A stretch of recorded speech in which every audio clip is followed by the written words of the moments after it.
আপোনালোকৰ হাতত 20 মিনিট সময় আছে।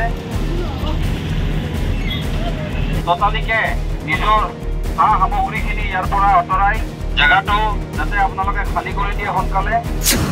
জালুকবাৰীত প্ৰশাসনৰ বৃহৎ উচ্ছেদ অভিযান। আপোনালোকৰ হাতত 20 মিনিট সময় আছে।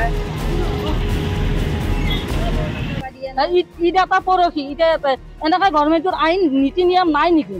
এনেকৈ দয়া নাই। এনেকৈ যে ইটো নাখাওঁকৈ মানুহ ভাঙি পেলাই দিছে যদি ইটো যোৱাৰ পিছত ভাঙি দিয়ক কিবা লাগে কিবা হেৰি কৰিব কৰা চবকে ভাঙা কেইঘৰমান ৰাখছি আকৌ এঘৰমান ভাঙছি। এইটো কি কথা এইটো বুজি পোৱা নাই। মহানগৰৰ জালুকবাৰীত পুৱাৰে পৰা চলিল ৰেল বিভাগ প্ৰশাসনৰ উচ্ছেদ অভিযান। বিশাল আৰক্ষী বাহিনী মোতায়েন। পিটনিত নিৰ্মাণ কৰা বহু পৰিয়ালৰ বাসগৃহ ভাঙিলে প্ৰশাসনে। কিছুদিনৰ পূৰ্বে ৰেল বিভাগৰ 20 বিঘা ভূমি হস্তান্তৰ কৰিছিল ASTC। সেই ভূমিত ISBT নিৰ্মাণৰ বাবে চলিছে পৰিকল্পনা। কিন্তু সেই ঠাইত বসবাস কৰি আছিল বহু লোক।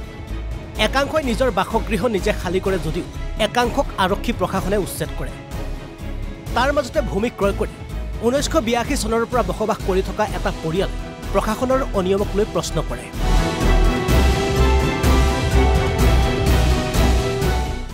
1982 চনত আমি মাটি কিনিছিলো, পাণ্ডাৰ পৰা কিনিছিলো। কিনি কেনে এতিয়া তাৰমানে আমি ইমান দিনে বহি আছিলো, কিমান এই কাগজ দেখাৰ পিছতো ভাঙিয়ে দিয়ে।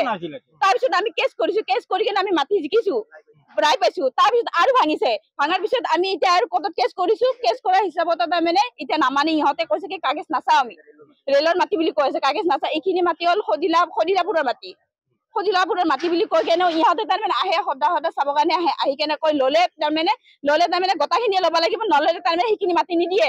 এইখিনি কৈছে মানুহবিলাক আহি থাকে, আহি কেনে কৈ থাকে তাৰমানে এইখিনি মাটি এই তাৰ পৰা কিমান ডাঙৰ মাটি, এইখিনি ডাঙৰ বেলেগ মাটি। আমাৰ হ'ল এৰে ডাঙৰ মাটিটো বেলেগ, 556 ডাঙৰ নম্বৰ মাটি। এইটো ডাঙৰ মাটি বেলেগ, এইটো খদিলাপুৰৰ মাটি। আমি বহি আছো খদিলাপুৰৰ মাটি। সেই মাটি সেইটো চৰকাৰী মাটি। সেইকাৰণে আমি তাৰমানে গোটাখিনি আজি তাৰমানে আমাৰ যি কাগজ আছে কাগজবোৰ নাচায়। কেছ চলি আছে, কেছটো নামানে আৰু তাৰমানে নামানাৰ পিছত তাৰমানে এতিয়া তাৰমানে কি হ'ল, তাত জেগা কোৱাৰ পিছত কৈ আছে কি নহয় কি বুলি কয় তোমালোকক 2 দিনমান দেৰিহে কৰিব দিছো। আৰু মই সোধাৰ লগে মই কাগজ লৈ অহাৰ পিছত কৈছে কি নাই আমি কাগজ নাচাওঁ।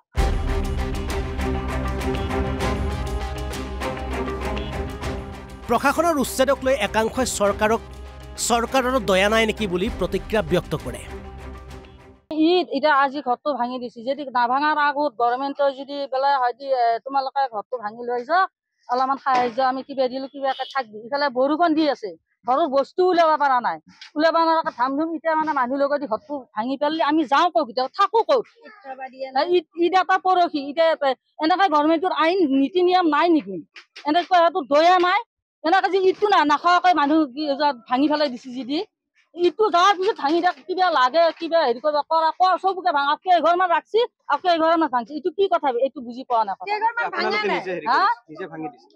কি নিজে ভাঙি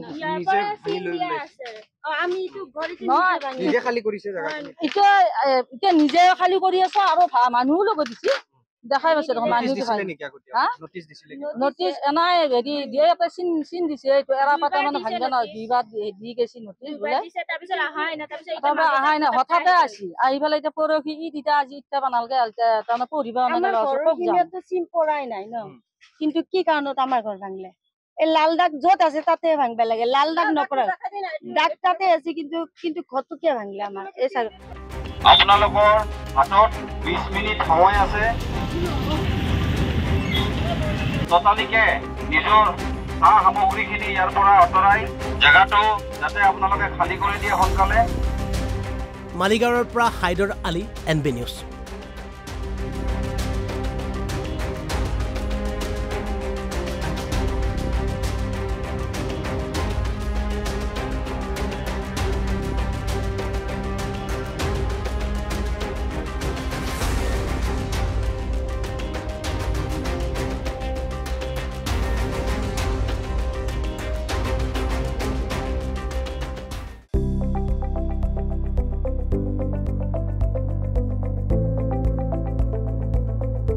NB নিউজ, সহজ সৰল ভাষাত নৱভাৰতৰ কথা।